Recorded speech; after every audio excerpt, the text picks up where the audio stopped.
The Intolerable Acts was the American Patriots' name for a series of punitive laws passed by the British Parliament in 1774 after the Boston Tea Party. They were meant to punish the Massachusetts colonists for their defiance in throwing a large tea shipment into Boston Harbor. In Great Britain, these laws were referred to as the Coercive Acts. The acts took away Massachusetts' self-government and historic rights, triggering outrage and resistance in the 13 colonies. They were key developments in the outbreak of the American Revolution in 1775. 4 of the acts were issued in direct response to the Boston Tea Party of December 1773. The British Parliament hoped these punitive measures would, by making an example of Massachusetts, reverse the trend of colonial resistance to parliamentary authority that had begun with the 1765 Stamp Act. A fifth act, the Quebec Act, enlarged the boundaries of what was then the province of Quebec and instituted reforms generally favorable to the French Catholic inhabitants of the region. Although unrelated to the other 4 acts, it was passed in the same legislative session and seen by the colonists as one of the Intolerable Acts. The Patriots viewed the acts as an arbitrary violation of the rights of Massachusetts, and in September of 1774 they organized the First Continental Congress to coordinate a protest. As tensions escalated, the American Revolutionary War broke out in April 1775, leading in July 1776 to the creation of an independent United States of America. Background: relations between the 13 colonies and the British Parliament slowly but steadily worsened after the end of the 7 Years' War in 1763. The war had plunged the British government deep into debt, and so the British Parliament enacted a series of measures to increase tax revenue from the colonies.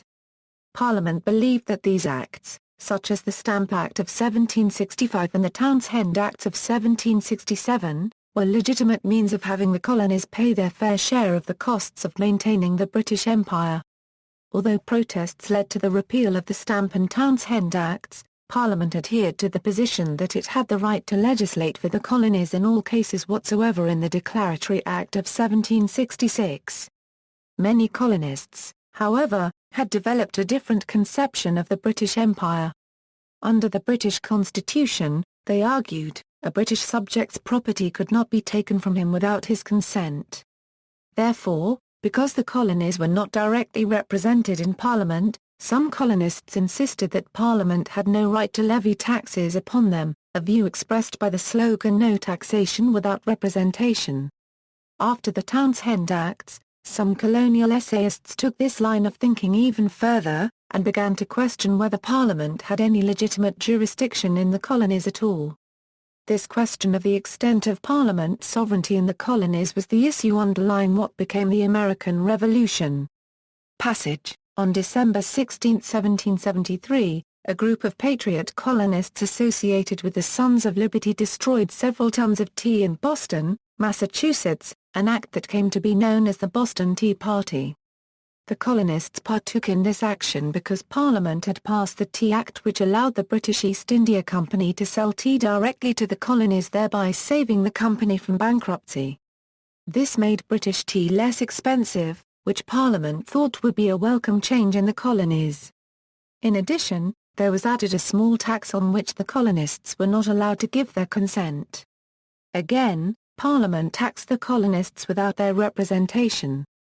This angered the colonists. News of the Boston Tea Party reached England in January 1774. Parliament responded with a series of acts that were intended to punish Boston for this destruction of private property, restore British authority in Massachusetts, and otherwise reform colonial government in America.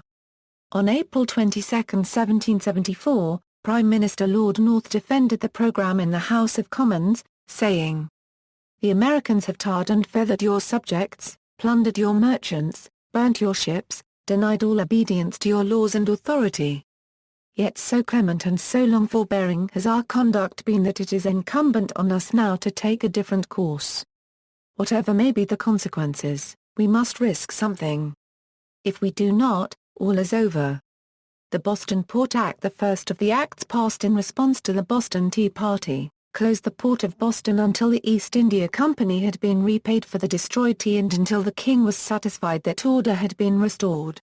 Colonists objected that the Port Act punished all of Boston rather than just the individuals who had destroyed the tea, and that they were being punished without having been given an opportunity to testify in their own defense. The Massachusetts Government Act provoked even more outrage than the Port Act because it unilaterally altered the government of Massachusetts to bring it under control of the British government. Under the terms of the Government Act, almost all positions in the colonial government were to be appointed by the governor, parliament, or king.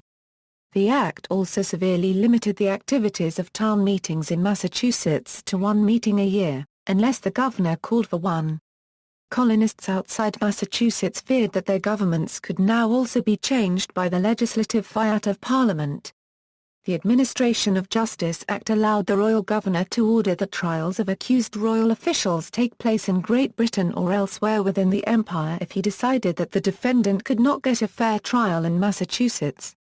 Although the act stipulated for witnesses to be reimbursed after having traveled at their own expense across the Atlantic, it was not stipulated that any reimbursement for lost earnings during the period for which they would be unable to work, leaving few with the ability to testify. George Washington called this the Murder Act, because he believed that it allowed British officials to harass Americans and then escape justice. Many colonists believed the act was unnecessary because British soldiers had been given a fair trial following the Boston Massacre in 1770. The Quartering Act applied to all of the colonies, and sought to create a more effective method of housing British troops in America. In a previous act, the colonies had been required to provide housing for soldiers, but colonial legislatures had been uncooperative in doing so.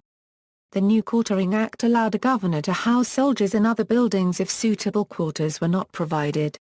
While many sources claim that the Quartering Act allowed troops to be billeted in occupied private homes, historian David Ammerman's 1974 study claimed that this is a myth, and that the act only permitted troops to be quartered in unoccupied buildings. Although many colonists found the Quartering Act objectionable, it generated the least protest to the Coercive Acts. Effects: many colonists saw the Coercive Acts as a violation of their constitutional rights, their natural rights, and their colonial charters. They therefore viewed the acts as a threat to the liberties of all of British America, not just Massachusetts. Richard Henry Lee of Virginia, for example, described the acts as a most wicked system for destroying the liberty of America. The citizens of Boston not only viewed this as an act of unnecessary and cruel punishment, but the Coercive Acts drew the revolting hate against Britain even further. As a result of the Coercive Acts, even more colonists wanted to go against Britain.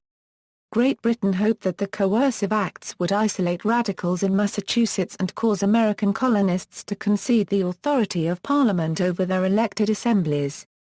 It was a calculated risk that backfired, however, because the harshness of some of the acts made it difficult for moderates in the colonies to speak in favor of Parliament.